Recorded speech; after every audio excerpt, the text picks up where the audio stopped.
대단히 반갑습니다. 오늘 날씨가 참 쾌청하고 좋은 날 정말 우리 자유대한민국 경제 괜찮은가 멋지게 해결해 주실 분 여러분께 소개해 드리겠습니다. 자, 명지대 명예교수로 계신 우리 조동건 교수님을 소개해 드리겠습니다.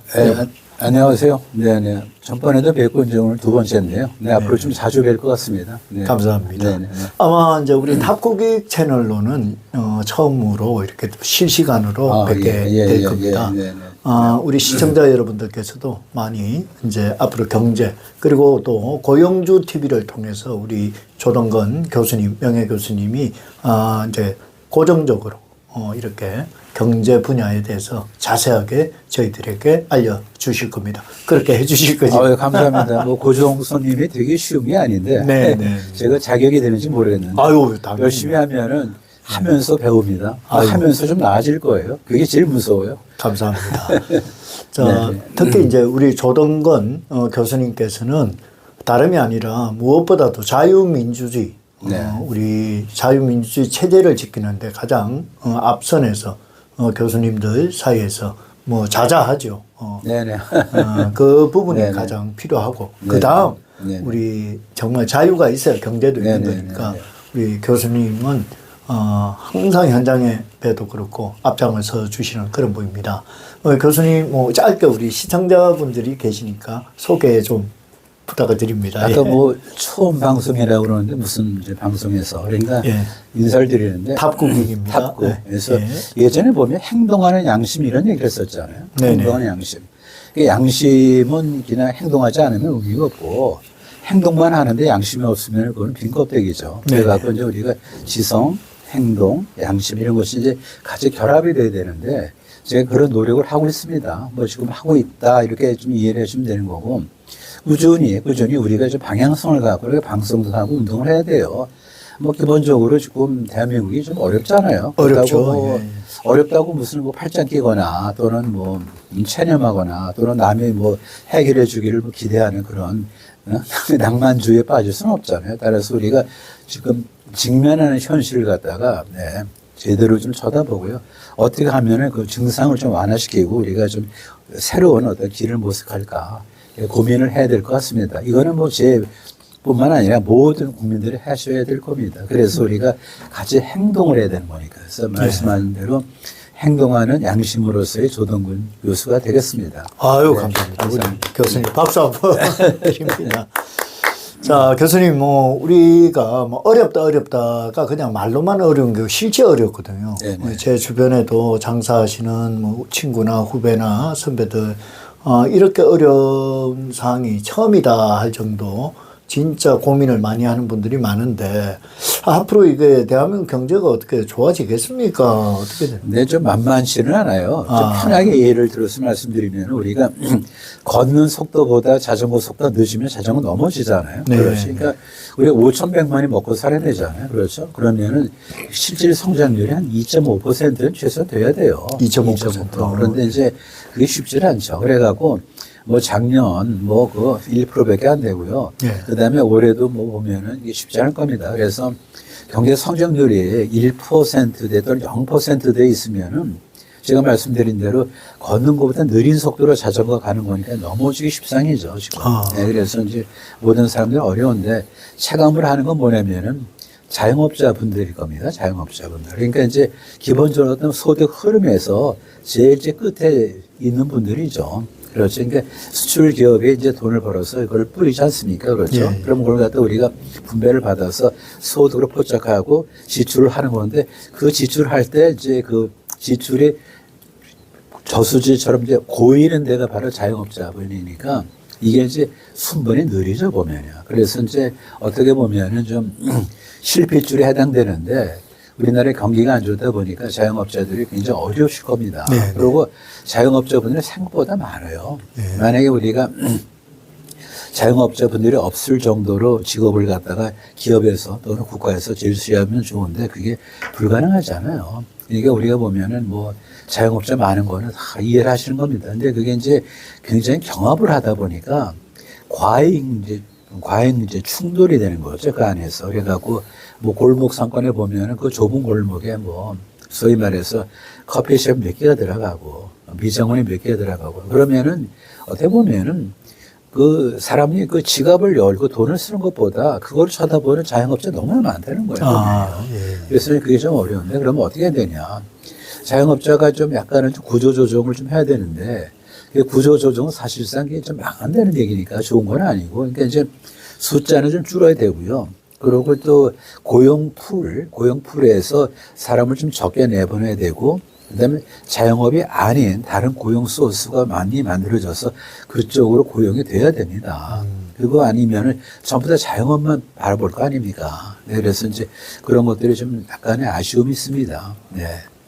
이게 뭐 이제 자영업자뿐만 아니라 고용도 마찬가지고 예를 들어 옛날에 우리가 산업화 시대 같으면 직장 걱정을 안 하지 않았습니까? 네네네. 근데 그 상대적으로 지금 일자리가 없다는 얘기 아닙니까? 그렇죠. 사실 옛날이죠. 그래서 옛날이요 이런 말이 저절로 나오는데 지금 사람을 그렇게 많이 필요로 하지는 않아요. 그렇죠. 사실요. 그리고 또 자승자박인 게 그동안 이제 일자리를 이제 잡은 사람들이 너무 지독해서 쉽게 말하면은 그 노조, 민노총 생각해 보세요. 민노총. 얼마나 좀 죄송하지만 악질이었습니까? 악질. 이게 뭐 제가 거짓말한 것도 아니고 과장한 것도 아니고 현재 그래요. 사실요.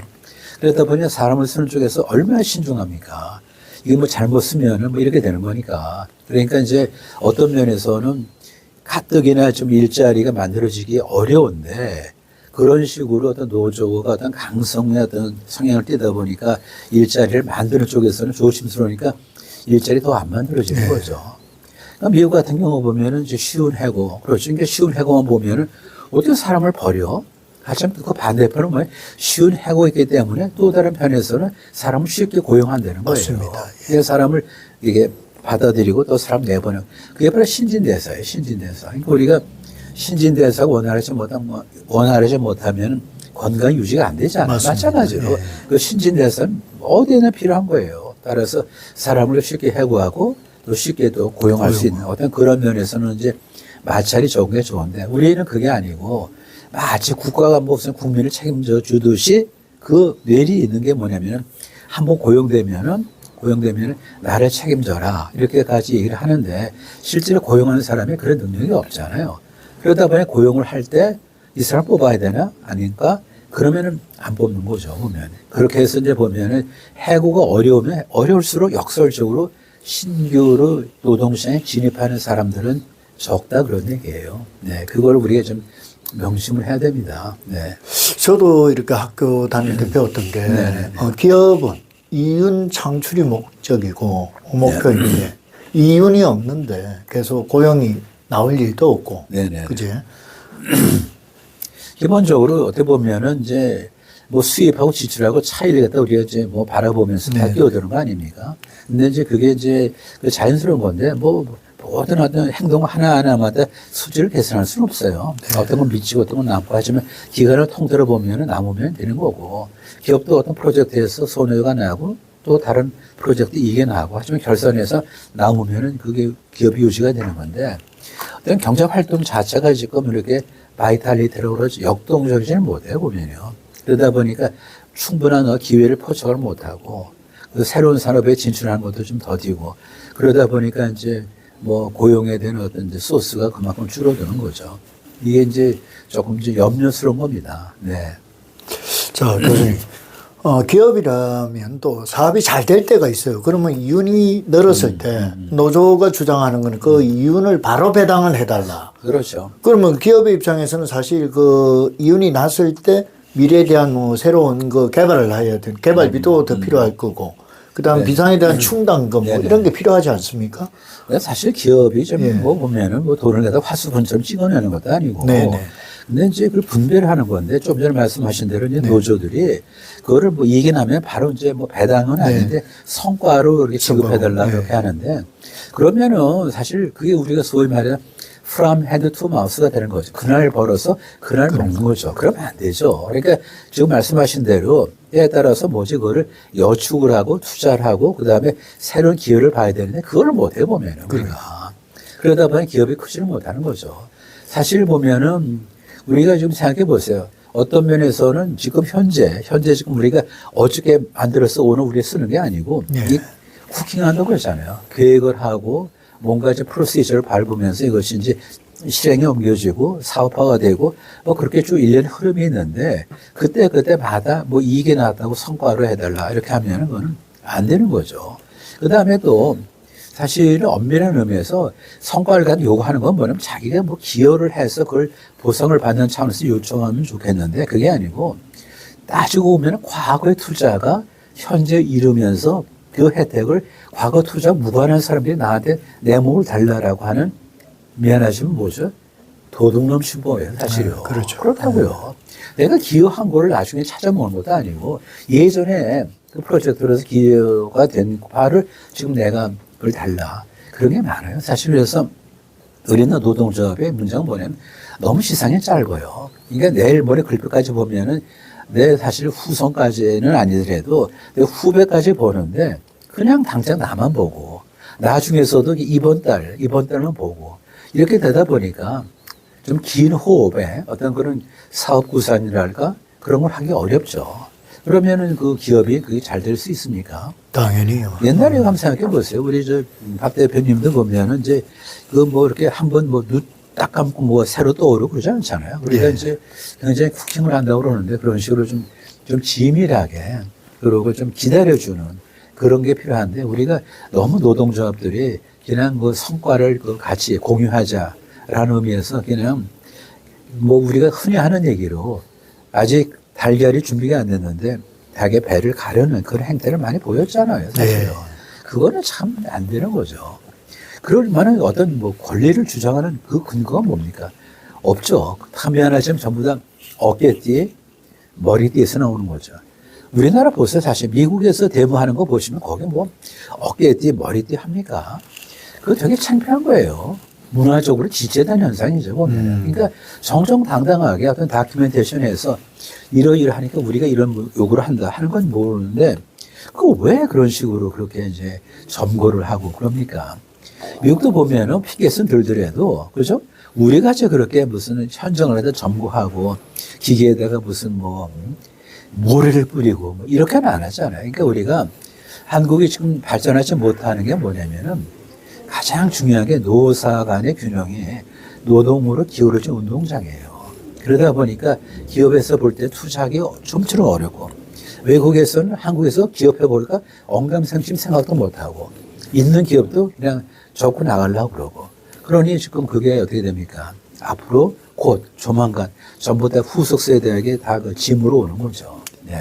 일단 뭐 이들은 주로 이렇게 보면 노력보다 본인들의 어떤 실질적으로 회사에 기여하는 것보다는 그렇죠. 열린 열매 과실을 따먹기 네. 바쁘고 네, 그렇죠. 뭐 자기가 못 먹는 거 다른 사람이 못 먹게 하고 뭐, 그렇죠. 정확히 뭐 얘기하신 건, 우리가 그 체리 피킹이라고 그러는데 보면은, 그것도 뭐, 그 키높이가 맞아야죠. 그거 다 따먹는 거야.